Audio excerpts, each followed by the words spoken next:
Maqaa Abbaa, kan Ilmaa, kan Hafuura Qulqulluu sadan Waaqa tokkoon Ameen. Maatiin Waaqayyoo bakkuma jirtanitti nageenyi Waaqayyoo isiniif haa baay'atu.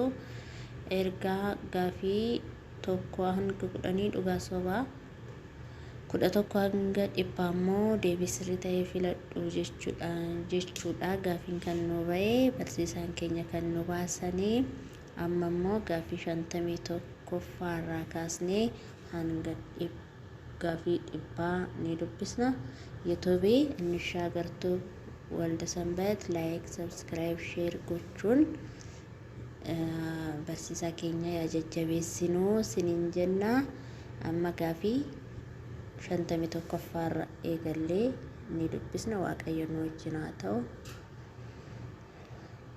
Ameen. Gaafiin 51 maaltu Esaawu abbaa hangafummaa isaa akka tuffate agarsiisa. Gaafiin 51 maaltu Esaawu abbaa hangafummaa isaa akka tuffate agarsiisa. A abbaa isaatti waan hin himneef. B battaluma nyaatee deemuu isaa. C Yaaqoobiin waan hin eebbisneef. D Yaaqoob wajjin waan hin jiraanneef. Gaafiin 51 maaltu Esaawu abbaa hangafummaa isaa akka tuffate agarsiisa. A abbaa isaatti waan hin himneef. B battaluma nyaatee deemuu isaa. C Yaaqoobiin waan hin eebbisneef. D Yaaqoob wajjin waan hin jiraanneef. Gaafii isa 52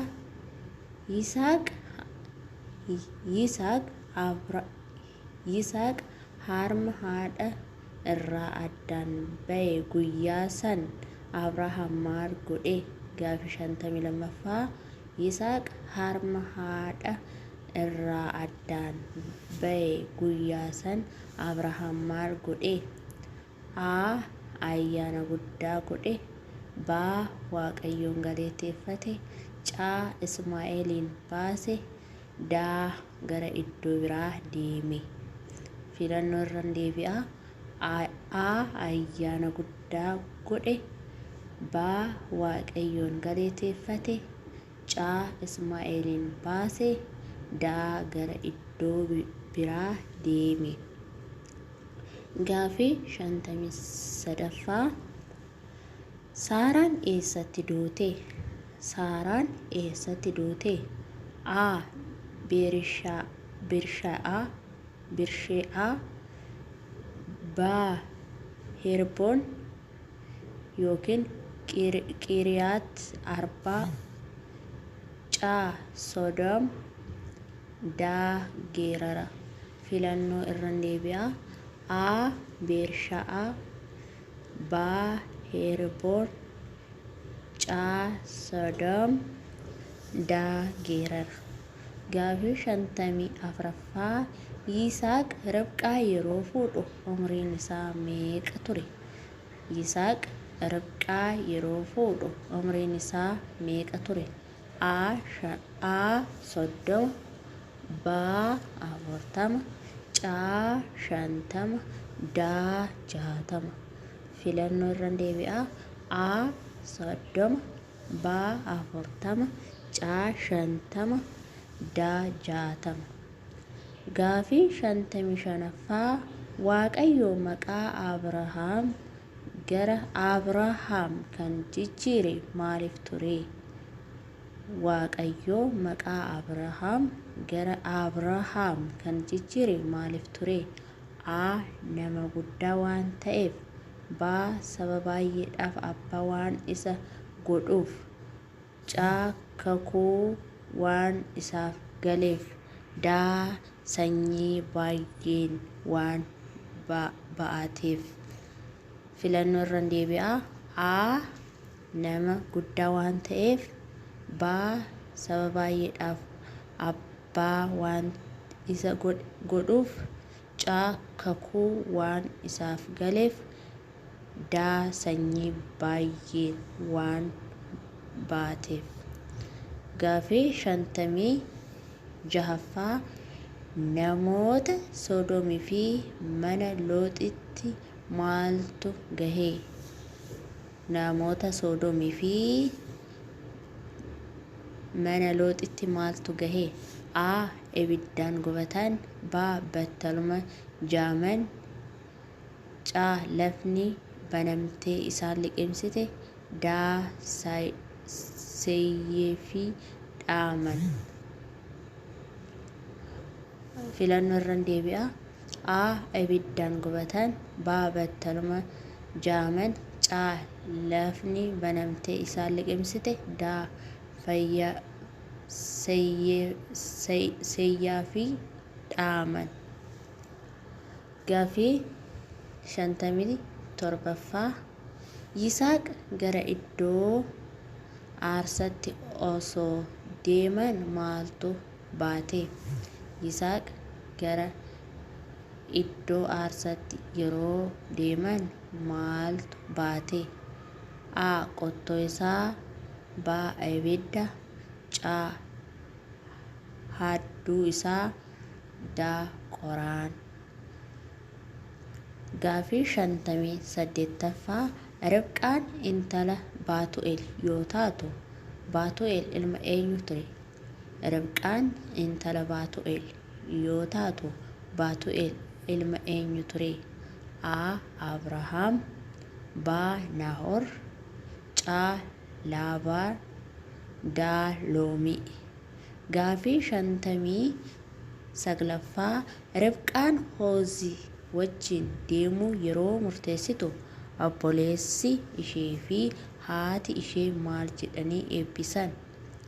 Ribqaan Hoozii wajjin deemuu yeroo murteessitu obboleessi ishee fi haati ishee maal jedhanii eebbisan? A. Soorettii akka taatu. B. Saba baay'eedhaaf haadha akka taatu. C.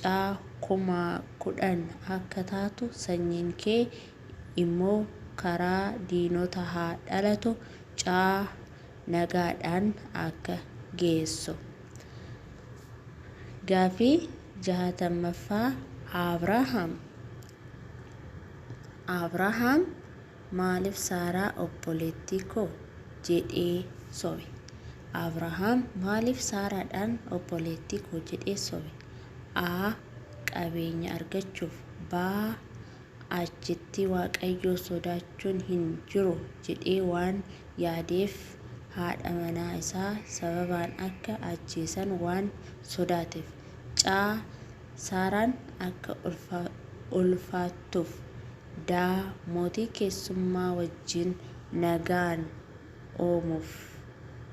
Gaaffii 61ffaa kakuu koo eenyu wajjin nan dhaaba jedhee yeroo jedhu Waaqayyo Abrahaam dubbate?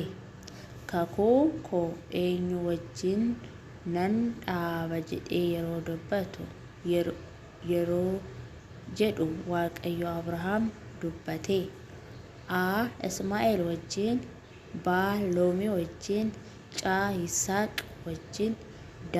Ilmaan Qeexuraa wajjin. Gaaffii 62ffaa Umriin Ismaa'eel waggaa meeqa ture? Umriin Ismaa'eel waggaa meeqa ture? A.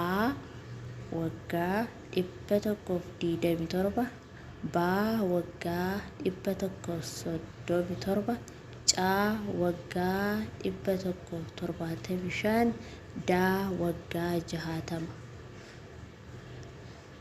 Gaaffii 63ffaa Abrahaam ajaja loltoota Fiikool wajjin kakuu kan godhe eenyu wajjin ture? Abrahaam ajaja loltoota Fiikool wajjin kakuu kan godhe eenyu wajjin ture? A. Loomii wajjin. B. Naahor wajjin. C. Abeemeleek wajjin. D. Esaaw wajjin.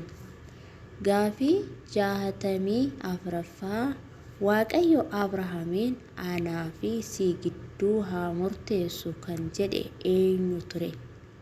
Waaqayyo Abrahaamiin anaa fi si gidduu haa murteessu kan jedhe eenyu ture? A. Saaraa B. Aggaar C. Loomii D. Abeemeleek. Gaafii 65ffaa Ribqaan intala eenyu turte? Ribqaan intala eenyu turte? A. Laabaa B. Baatu'eel C. Naahor D. fi C. Deebiidha. Gaafii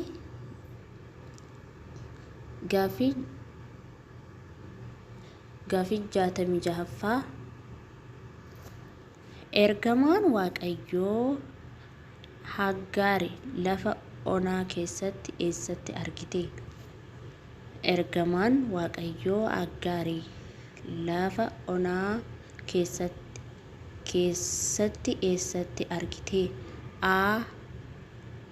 Karaa gara Gibxii geessu irra kan jiru burqituu bishaanitti dhihoo B. Lafa onaa Suuraa keessatti C. Lafa onaa Bershaa'ee keessatti D.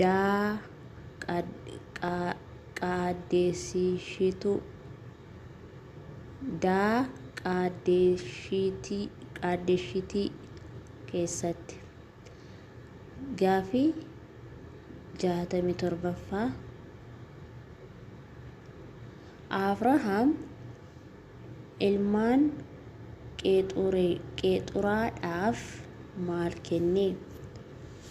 Abrahaam ilmaan Qeexuraadhaaf maal kenne? A.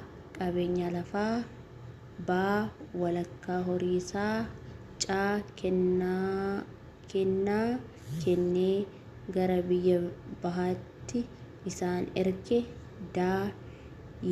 Yisaaq wajjin akka dhalan hayyameef. Gaafii 68ffaa Ilma intalti loonii isa xinnaan deesse eenyu ture? Ilma intalti loon isa xinnaan deesse eenyu ture? A. Mo'aab B. Amoon yookiin Bini'aam C. Yisaaq D. Yaaqoob. Gaafii 69ffaa Ribqaan Hoozii wajjin deemuu yeroo murteessitu obboleessi ishee fi haati ishee maal jedhanii eebbisan?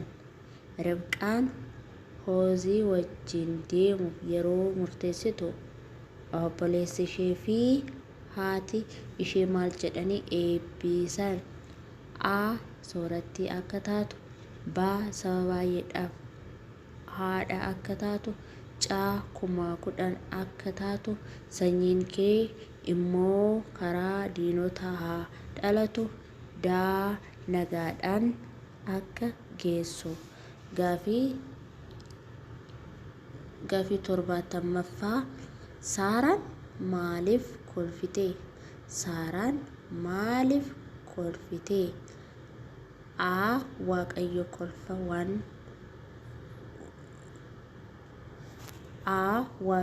kolfa waan isheedhaaf godheef B. Nama waggaa 100 taatee ilma waan deesseef C. Kan dhaga'u hunduu isheedhaaf jecha akka kolfu D. Deebiiwwan hunduu deebiidha jechuu ni dandeenya. Gaafii 71ffaa Yahawwee jechuun maal jechuudha? Yahawwee jechuun maal jechuudha? A. Waaqayyo ni arga baa boolla kakuu, caa waaqayyo ni qopheessa, daa boolla jiraataa kan na argu. Gaafii 72ffaa waaqayyo muka meemar jalatti Abrahaamiif guyyaa keessa sa'aatii kamitti mul'ate? Waaqayyo muka meemar jalatti Abrahaamiif guyyaa keessa sa'aatii kamitti mul'ate? A. Ganama sa'aatii B. Sa'aatii guyyaa, C. Galgala, D. Halkan abjuudhaan. Gaafii 73ffaa Yisaaq yeroo ilmaan dhalatu umriin isaa meeqa ture? Yisaaq yeroo ilmaan dhalatu umriin isaa meeqa ture? A. 40, B. 50, C. 60, D. 70. Gaafii 74ffaa Yisaaq abbaa isaa maaliin gaafate? Yisaaq abbaa isaa maaliin gaafate? A. Maaliif akka deeman, B. Harroota maaliif akka dhiisan, C. Hoolaan aarsaa eessa akka jiru, D. Yoom akka deebi'an. Gaafii 75ffaa Mo'aab abbaa eenyu ta'e? Mo'aab abbaa eenyu ta'e? A. Amoonota, B. Esaawoti, C. Mo'aabota, D. Gibxoonni. Gaafii 76ffaa Hoozichi maaliif waaqayyoof sagade? Hoozichi maaliif waaqayyoof sagade? A. Qabeenya waan argateef, B. Nagaadhaan waan ga'eef, C. Waaqayyo karaa isaa waan qajeeleef, D. Ribqaa waan argateef.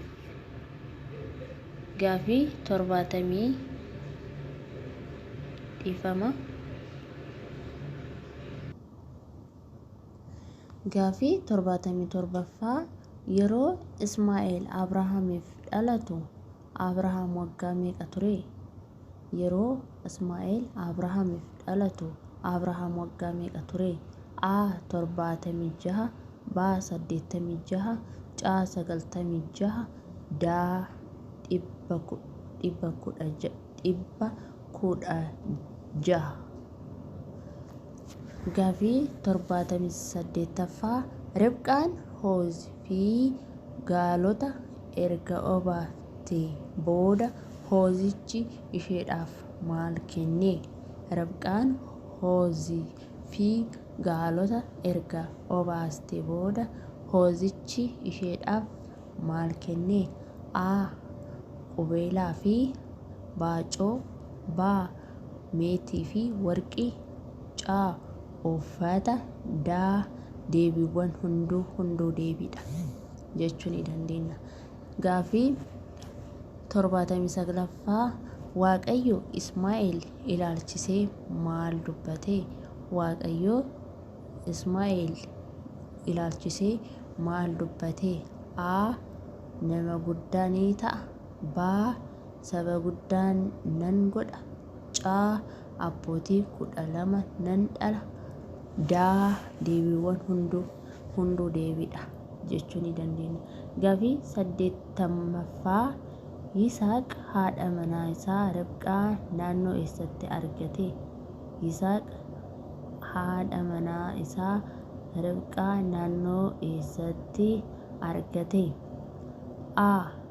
Herboonitti, B. Geeraratti, C. Beerishaa'aa cinaatti yookiin Be'eer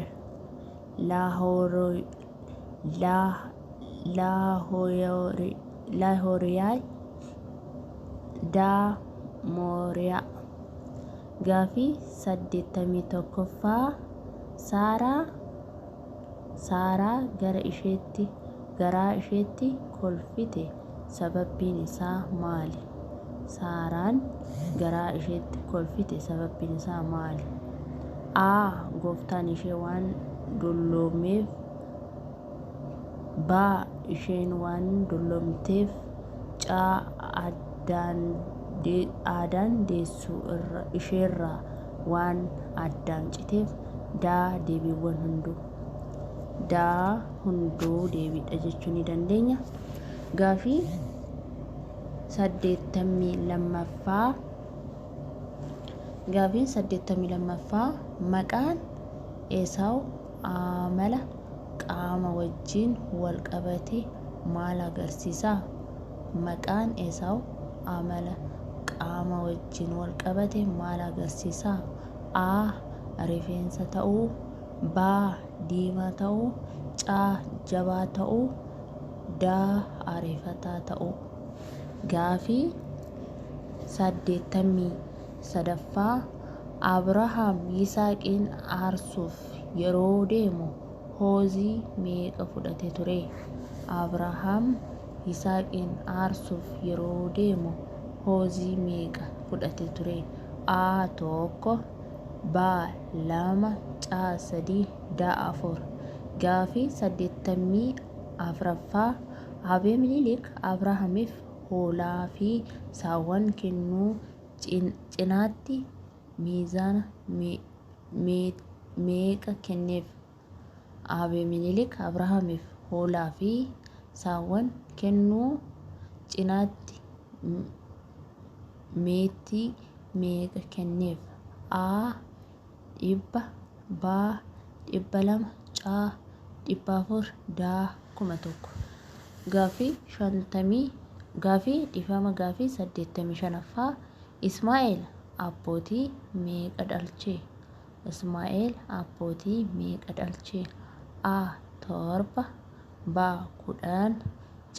12. D. 20. Gaaffii 86ffaa Abrahaam Saaraa eessatti awwaale? Abrahaam Saaraa eessatti awwaale? A. Holqa lafa qotiinsaa keessatti argamu. B. Awwaalcha maatii isaa keessatti. C. Awwaalcha Kana'aanota irraa bitame keessatti. D. Dura Meemar holqa kutaa dachaa qabu keessatti yookaan holqa Maakiiveeliyaa keessatti. Gaaffii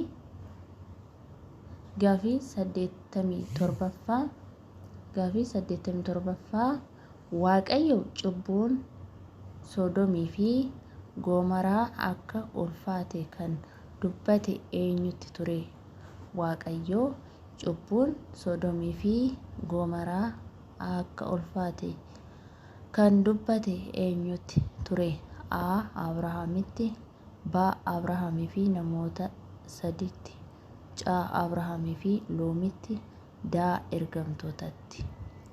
Gaaffii 88ffaa Esaawu maaliif Yaaqoobiin waan diimaa kan irraa anaaf kenni jedhe? Esaawu maaliif Yaaqoobiin waan diimaa kan irraa anaaf kenni jedhe? A. Looxiin san waan jaalatuuf. B. Baay'ee waan daalateef. B. Baay'ee waan daalateef. C. Obboleessa isaa rakkisuuf. D. Yaaqoob wajjin haasa'uuf. Gaaffii 89ffaa Abrahaam Aggaarii fi Ismaa'eeliin maal isa keessa yeroo baasu eessa bahan? Abrahaam Aggaarii fi Ismaa'eeliin mana isaa keessaa yeroo baasu eessa bahan? A. Gara Gibxii. B. Gara lafa onaa. C. Gara Suuraa. D. Gara Geerar.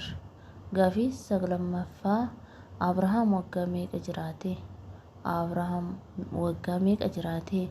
A 127, B 137, C 160, D 175.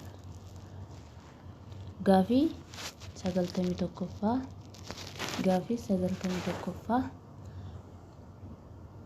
Milkaa haadha manaa eenyu turte? Milkaa haadha manaa eenyu turte? A Abrahaam, B Naahoor, C Laabaan, D Loomii. Gaafii 92ffaa. Ergamoonni Loomii fi maatii isaa magaalaa eessa yeroo baasan maal akka hin goone ajaje? Ergamoonni Loomii fi maatii isaa magaalaa keessaa yeroo baasan maal akka hin goone ajaje? A gara booda akka hin ilaalle, B akka hin iyyine, C gara garatti akka hin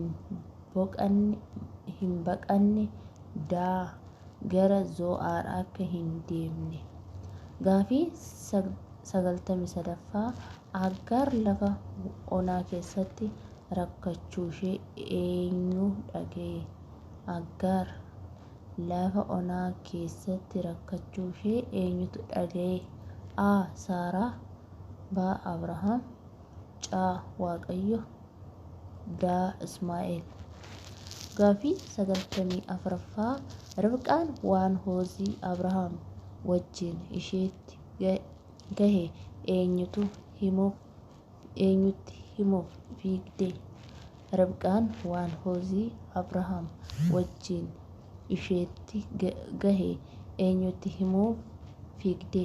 A abbaa isheetti, B obboleessa isheetti, C gara mana haadha ishee, D ollaa isheetti. Gaafii 95ffaa. Iddoon Abrahaamii fi Abeemeleek kakuu itti godhan maal jedhamee waamama? Iddoon Abrahaamii fi Abeemeleek kakuu itti godhan maal jedhamee waamama? A Beershe'aa, B Bi'eer Laahaayiroo, C Yahweh, D Meemere. Gaafii 96ffaa. Ismaa'eel obboloota isaa hundumaa fuuldura ta'e jechuun maal jechuudha? Ismaa'eel obboloota isaa hundumaa fuuldura ta'e jechuun maal jechuudha? A obboloota isaa wajjin nagaadhaan jiraata. B obboloota isaa irraa adda bahee yookiin cinaatti ta'e. C obboloota isaa bulchaa ture. D obboloonni isaa irratti turan. Gaafii 97ffaa. Hoozichi Ribqaa fi maatii ishee yeroo gaggeessu maal godhe?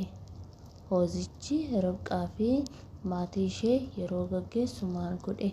A maallaqa qofa kenneef, B fayyaatti fi uffata kenneef, C kennaa qaalii kenneef, D deebiiwwan hunda. Gaafii 98ffaa. Haati manaa Abeemeleek eenyu turte? Haati manaa Abeemeleek eenyu turte? A Ribqaa, B Saaraa, C maqaan ishee hin caqafamne, D Aggaar. Gaafii 99ffaa. Ribqaan Abrahaam wajjin yeroo deemtu eenyu ishee duuka deeme. Ribqaan hojii Abrahaam wajjin yeroo deemtu eenyutu ishee wajjin yookaan duuka deeme? A.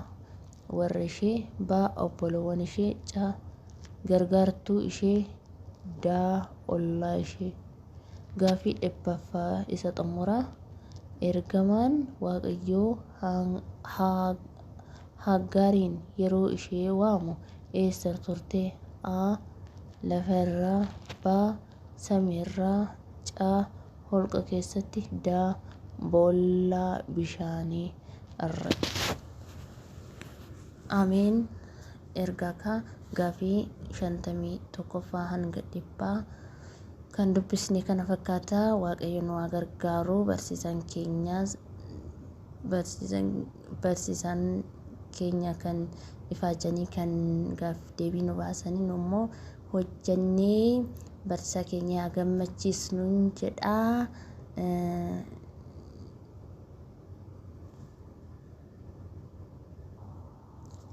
Akkasumas immoo yuutuubii Inshaagar Walda Sanbat kan jedhu immoo subscribe, like, share godhaa.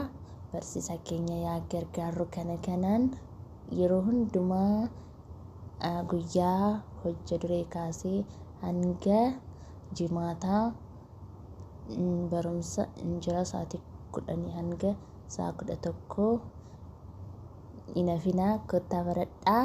Yemoodhaan isiniin jedhaa, isiniin jenna. Galatooma.